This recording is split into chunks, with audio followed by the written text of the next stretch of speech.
Hello friends, welcome to our channel.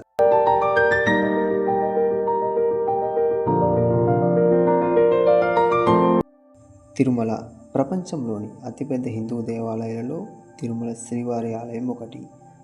ఇది ఆంధ్రప్రదేశ్లోని చిత్తూరు జిల్లాలో ఉంది. ప్రతిరోజు శ్రీవారిని దాదాపు 70,000 నుండి 80,000 మంది భక్తులు దర్శించుకుంటారు. ఈ వీడియోలో మనం తిరుపతి నుంచి తిరుమలకు చేరుకోవడానికి ఎన్ని మార్గాలు ఉన్నాయి, ఏ మార్గంలో వెళితే త్వరగా చేరుకోవచ్చు, ఎన్ని కిలోమీటర్లు ఉన్నాయి, అలాగే ఎంతసేపు పడుతుంది తిరుమలకు చేరుకోవడానికి అని తెలుసుకుందాం.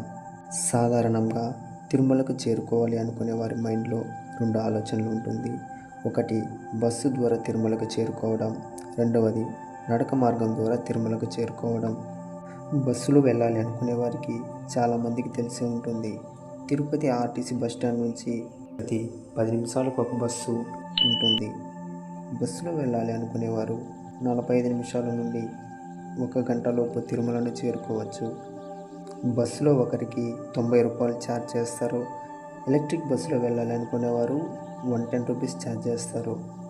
రెండవది, నడక మార్గం ద్వారా తిరుమలను చేరుకోవడం. అలిపిరి ఒక అద్భుతమైన ప్రదేశం. సాధారణంగా శ్రీవారి ఆలయానికి చేరుకోవడానికి 2 మార్గాలు ఉంటాయి. ఒకటవది అలిపిరి మార్గం, రెండవది శ్రీవారి మెట్టు మార్గం. శ్రీవారి మెట్టు మార్గం నుంచి తిరుమలకు త్వరగా చేరుకోవచ్చని తెలిసిన చాలామంది భక్తులు దూరమైన అలిపిరి మార్గాన్ని ఎంచుకుంటారు. అలిపిరి 3,550 మెట్లు మరియు 9 కిలోమీటర్ల కంటే ఎక్కువ దూరం కలిగిన ఒక పొడవైన మార్గం. ఈ అలిపిరి మార్గంలో వెళ్ళేటప్పుడు శ్రీ లక్ష్మీ నరసింహస్వామి వారి ఆలయం, వినాయక స్వామి వారి ఆలయం, శ్రీవారి పాదాల మండపం, గాలిగోపురం, జింకల పార్కు, ఇంకా మోకాల మండపం వంటి అద్భుతమైన ప్రదేశాలను చూడటమే కాకుండా ఎంతో అందమైన ప్రకృతిని ఆస్వాదిస్తూ ఆ కలియుగ వెంకటేశ్వర స్వామిని దర్శించుకోవచ్చు. కొండ ఎక్కలేని వారు, అలానే నడవడానికి వీలు కాని వారు అలిపిరిలో ఉన్న శ్రీవారి పాదాలను దర్శించుకుంటే తిరుమల వెంకటేశ్వర స్వామిని దర్శించుకున్నంత పుణ్యబలం దొరుకుతుందని భక్తులు భావిస్తూ ఉంటారు. ఇప్పటికీ తిరుపతిలో ఉన్న చాలామంది భక్తులు అలిపిరికి వచ్చి శ్రీవారి పాదాలను దర్శించుకుంటూ ఉంటారు. ఈ అలిపిరి మార్గంలో నడిచి వెళ్తున్నప్పుడు స్వామివారి దశావతారాలైన మత్స్యావతారం, కూర్మావతారం, వరాహావతారం, నరసింహావతారం, వామనావతారం, పరశురామావతారం, రామావతారం, కృష్ణావతారం, బలరామావతారం మరియు కల్కి అవతారాలను దర్శించుకోవచ్చు.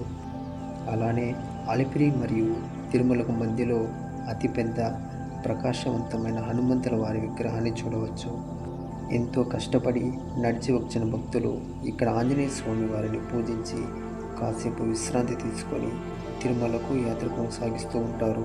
ఇక్కడ నుంచి కొంచెం దూరం నడవగా ఉగ్రరూప లక్ష్మీ నరసింహస్వామి వారి ఆలయాన్ని దర్శించుకోవచ్చు.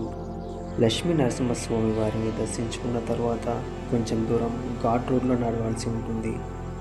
ఘాట్ రోడ్లో నుంచి తిరుమల కొండలు అతిపెద్ద లోయలతో, తెల్లటి మంచు పొగలతో కప్పుకొని మీరు ఎన్నడూ చూడని విధంగా అతిపెద్ద పెద్ద చెట్లు, స్వచ్ఛమైన చల్లటి గాలితో చూడడానికి చాలా అద్భుతమైన ప్రదేశంగా కనిపిస్తుంది.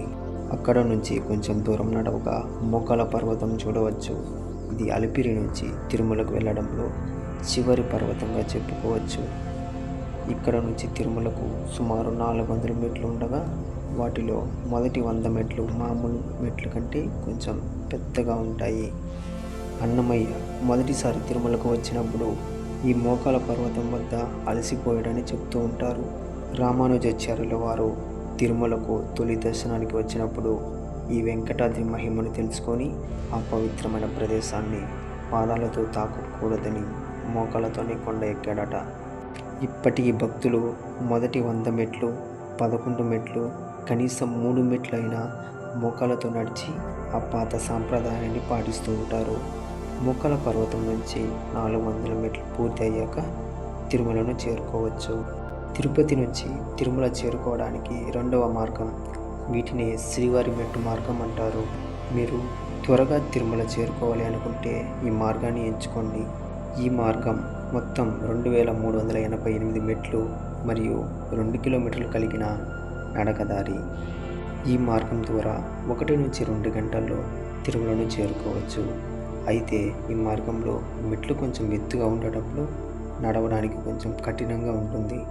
ఈ మార్గంలో వెళ్ళాలనుకునేవారు పగటిపూట వెళ్ళడమే మంచిది. ఈ మార్గంలో క్రూర మృగాలైన ఎలుగుబంట్లు, చిరుతపులులు వంటివి సంచరిస్తూ ఉంటాయి. శ్రీవారి మెట్టు మార్గం ద్వారా తిరుమలకు వెళ్ళాలి అనుకునేవారు తిరుపతి రైల్వే స్టేషన్ నుంచి దేవస్థానం వారి ఫ్రీ బస్సులో అందుబాటులో ఉంటుంది. ఆ ఉచిత బస్సు ద్వారా మీరు 30 నిమిషాలలో శ్రీవారి మెట్టు చేరుకోవచ్చు. మన వీడియో కనుక మీకు నచ్చినట్లయితే తప్పకుండా లైక్ చేసి సబ్స్క్రైబ్ చేసుకోండి. అలానే ఓం నమో వెంకటేశాయ అని కామెంట్ చేయండి.